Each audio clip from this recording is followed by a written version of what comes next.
Assalamualaikum warahmatullahi wabarakatuh. Jadi kali ini kami akan memaparkan mengenai proyek fisiologi tumbuhan. Kami berasal dari kelompok 3 yang beranggotakan 3 orang. Yang pertama atas nama Ariska Amalia M, Nur Alfitra Jana, dan Nurul Aulenisa. Jadi pembahasan pertama mengenai osmosis pada tumbuhan. Osmosis adalah proses perpindahan molekul air atau zat pelarut dari pelarut yang berkonsentrasi rendah ke dalam bentuk larutan berkonsentrasi yang tinggi. Nah, adapun tujuan yaitu memahami konsep osmosis pada sel tumbuhan dan mengamati pengaruh konsentrasi larutan terhadap laju osmosis pada sel tumbuhan. Nah, adapun alat dan bahan yang digunakan yaitu 3 gelas plastik yang berisi alkohol 95%, 50% dan aquades. Kemudian ada HP, penggaris dan alat tulis. Kemudian ada 3 potong kentang dan ada tisu. Pada percobaan osmosis, kita menggunakan kentang dengan ukuran yang sama, yaitu dengan panjang 3 cm dan lebar 1 cm dengan 3 ukuran kentang yang sama. Di sini kita akan merendam kentang ini pada alkohol 95%, 50% dan aquades sebagai kontrol. Untuk pertama itu pada aquades.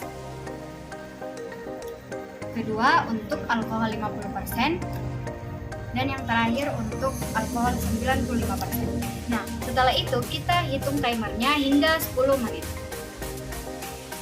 Oke teman-teman, waktunya sudah cukup 10 menit. Sekarang kita lihat apakah ada perubahan yang terjadi pada kentang yang kita rendam pada aquades alkohol 50% dan alkohol 95%. Nah, untuk yang pertama itu kita lihat pada alkohol 95%.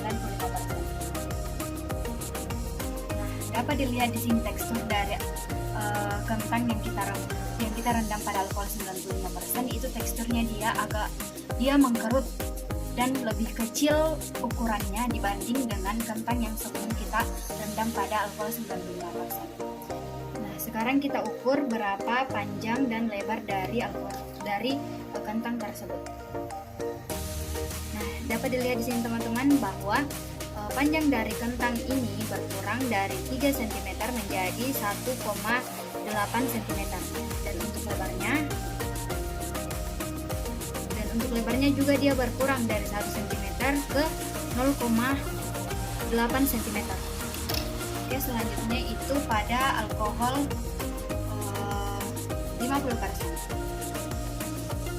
Nah, dapat dilihat di sini teksturnya itu sedikit mengkerut tetapi tidak mengkerut seperti dengan alkohol pada kentang pada alkohol 95%. Sini kita akan lihat mengenai ukuran dari kentangnya. Nah, kentangnya juga mengalami perubahan dari panjang 3 cm menjadi 2,9 cm. Sedangkan untuk lebarnya itu dari 1 cm menjadi 0,9%. 50% dan kontrol. Nah, untuk yang terakhir kita lihat apakah terjadi perubahan pada yang kontrol, yaitu yang alkohol 95% itu lebih kecil daripada dapat dilihat di sini bahwa kentang pada aquades ini sedikit lebih mengembang dibanding pada keduanya.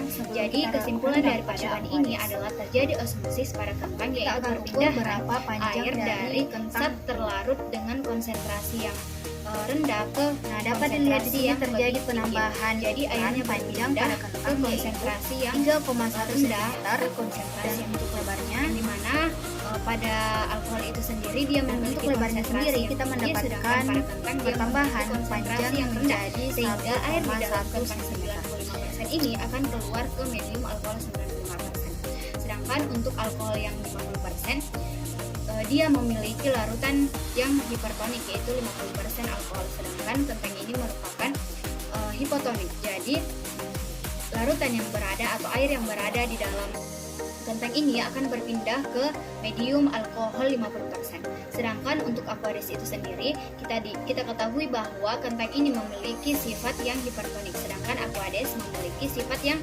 hipotonik. Jadi aquades atau air dari medium ini akan berpindah masuk ke dalam sel sehingga sel kentang ini akan mengembang mengembang. Nah, itulah mengapa terjadi perubahan bentuk dari ketiga perlakuan kentang yang kita ujikan pada percobaan ini. Dapat dilihat perbedaan dari ketiga kentang yaitu 95%, 50% dan kontrol atau aquades. Di sini dapat dilihat perbandingan dari ukuran kentang ini yang dimana alkohol 95% itu lebih kecil daripada 50% dan kentang pada aquades ini merupakan kentang yang paling besar dibanding keduanya. Jadi kesimpulan dari percobaan ini adalah terjadi osmosis pada kentang, yaitu perpindahan air dari zat terlarut dengan konsentrasi yang rendah ke konsentrasi yang lebih tinggi. Jadi airnya berpindah ke konsentrasi yang rendah ke konsentrasi yang tinggi. Yang dimana pada alkohol itu sendiri dia memiliki konsentrasi yang tinggi, sedangkan pada kentang dia memiliki konsentrasi yang rendah, sehingga air di dalam kentang 95% ini akan keluar ke medium alkohol 95%. Sedangkan untuk alkohol yang 50% dia memiliki larutan yang hipertonik yaitu 50% alkohol, sedangkan kentang ini merupakan hipotonik. Jadi larutan yang berada atau air yang berada di dalam kentang ini akan berpindah ke medium alkohol 50%. Sedangkan untuk aquades itu sendiri kita ketahui bahwa kentang ini memiliki sifat yang hipertonik, sedangkan aquades memiliki sifat yang hipotonik. Jadi aquades atau air dari medium ini akan berpindah masuk ke dalam sel, sehingga sel kentang ini akan mengembang. Nah, itulah mengapa terjadi perubahan bentuk dari ketiga perlakuan kentang yang kita ujikan pada percobaan ini. Kemudian nutrisi pada tumbuhan, yaitu nutrisi adalah unsur kimia penting yang dibutuhkan oleh tanaman untuk pertumbuhan dan perkembangannya. Nutrisi pada tanaman dibagi menjadi dua kategori utama, yaitu makronutrien dibutuhkan oleh tanaman dalam jumlah yang besar. Contoh makronutrien adalah nitrogen, fosfor, kalium, kalsium, magnesium, belerang, dan juga karbon. Kemudian mikronutrien yang dibutuhkan oleh tanaman dalam jumlah yang lebih sedikit dibandingkan dengan makronutrien. Contohnya adalah besi, boron, klor, mangan, seng, tembaga, molybdenum, dan juga nikel. Adapun tujuannya yaitu untuk mengidentifikasi kekurangan unsur hara pada tanaman. Adapun alat dan bahan yang pertama ada ciplukan atau pisalis alulatar, kemudian ada kamera dan alat tulis, kemudian ada tanaman patah tulang atau Euphorbia tilivalis, kemudian yang ketiga ada batang kamboja atau Plumeria acuminata.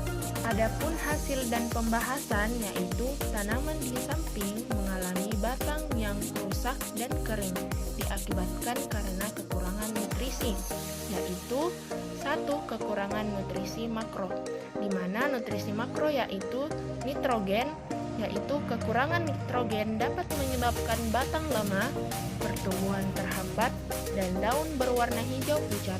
Batang yang kekurangan nitrogen lebih rentan terhadap penyakit dan hama. Yang kedua adalah kekurangan nutrisi mikro, yaitu besi, seng, tembaga, dan mangan, sehingga menyebabkan batangnya rusak dan kering busuk. Kemudian, boron. Kekurangan boron dapat menyebabkan batang lemah, daun berwarna kuning dan rontok, serta batang retak. Batang yang kekurangan boron juga lebih rentan terhadap penyakit. Berikut adalah cuplikan video mengenai batang yang telah busuk dan telah mengalami kekeringan. Adapun hasil dan pembahasan yaitu tanaman di samping mengalami daun yang menguning diakibatkan karena kekurangan nutrisi, yaitu kekurangan nutrisi makro, yaitu ada nitrogen, daun yang menguning dimulai dari bagian bawah berwarna hijau pucat dan mengering dari ujung ke pangkal tulang daun warna hijau kekuningan. Kemudian kekurangan nutrisi mikro. Adapun nutrisi nutrisi mikro yaitu magnesium, daun tua berwarna kuning kecoklatan di antara tulang daun, kemudian mengering dan rontok sehingga membuat pertumbuhan terhambat. Kemudian kalsium, daun muda menguning sudah mengering di ujung dan tepi daun. Kemudian belerang, daun muda berwarna kuning pucat menguning merah.